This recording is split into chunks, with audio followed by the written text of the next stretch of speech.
దిగులేలా, నీవు నా తోడు ఉన్నావయ్యా.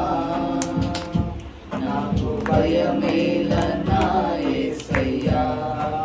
వ్యాధులలో బాధలలో ఊరటనిచ్చావు, రక్షణలో సంరక్షకుడై ధైర్యము పంచావు. వ్యాధులలో బాధలలో ఊరటనిచ్చావు, రక్షణలో సంరక్షకుడై